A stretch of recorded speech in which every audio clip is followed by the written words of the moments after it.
పేదలందరికీ ఇళ్ల పట్టాలు, అదేవిధంగా ఇంటి నిర్మాణానికి ప్రభుత్వం ఇచ్చే డబ్బులను కూడా పెంచాలని చెప్పేసి ఒక మంచి ఉద్దేశంతో వాళ్ళు ఇంత పెద్ద ఎత్తున ఇక్కడికి ధర్నా చేస్తూ మనకు రిప్రజెంటేషన్ తీసుకొని రావడం జరిగింది.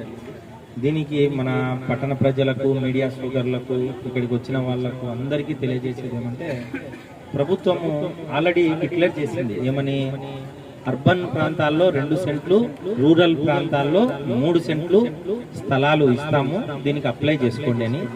ఇది వచ్చిన వెంటనే మనము మన గ్రూప్లలో ఆల్రెడీ తహసీల్దార్ ఎమ్మిగనూర్ అనే ట్యాగ్ లైన్ తో మేము ఆల్రెడీ మొత్తం ఇన్ఫర్మేషన్ అంతా పాస్ ఆన్ చేసినాం. అది మేము ఇవ్వలేదు అనేది కరెక్ట్ కాదు.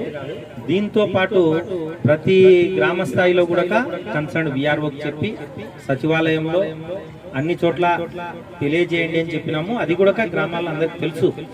ఇంకొక ముఖ్యమైన విషయం ఏమంటే, మనకు గతంలో రెవెన్యూ సదస్సుల్లో, అదేవిధంగా రీసర్వే గ్రామ సభలలో మనకు పెద్ద ఎత్తున అర్జీలు వచ్చినాయి. ఆల్రెడీ 174 దగ్గర మన కడిమెట్లలో వచ్చినాయి. అదేవిధంగా 35 మనకు గుడెకల్లో వచ్చినాయి. ఇంకా ప్రతి ఊర్లో కూడా 30, 20, 10 ఇంటి పట్టాలకు ఆల్రెడీ ఇది వరకు ఇచ్చినారు మనకు అర్జీలు. ఆ ఇచ్చిన వాటిని పర్సనల్ గా ఒక్కొక్కరికి ఫోన్ చేపించి రైతు సోదరులకు మీరు అప్లై చేసుకోండి ఆన్లైన్ అని ప్రతి ఒక్కరికి ఆఫీస్ నుంచి మరి ఫోన్ చేపించాం. చాలా శ్రద్ధగా చేస్తున్నాం, దాంట్లో ఎలాంటి సందేహం లేదు. సరే, ఏదైనా కానీ కమ్యూనికేషన్ అనేది పూర్తి స్థాయిలో అందిండకపోయిండొచ్చు.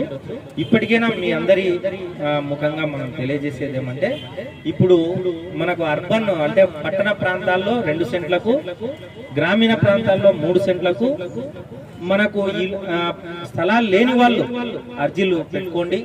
అదేవిధంగా కొత్త కుటుంబాలు ఏర్పడి ఉంటాయి, వాళ్ళు కూడా అప్లై చేసుకోండి. అంటే ఇదివరకే తల్లి, తండ్రి, కొడుకు, కోడలు అందరు కలిసి ఒక ఇంట్లో ఉండింటారు.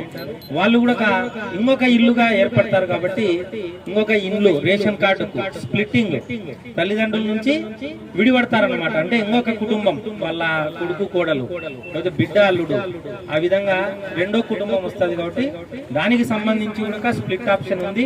ఇప్పుడు సచివాలయాలు అప్లై చేసుకోండి. అదే విధంగా ఇంటి పట్టాలకు కూడా మీరు అప్లై చేసుకుంటే ఎలిజిబుల్ వాళ్ళందరికీ విచారణ చేసి తప్పనిసరిగా దీన్ని ప్రాసెస్ చేస్తాం.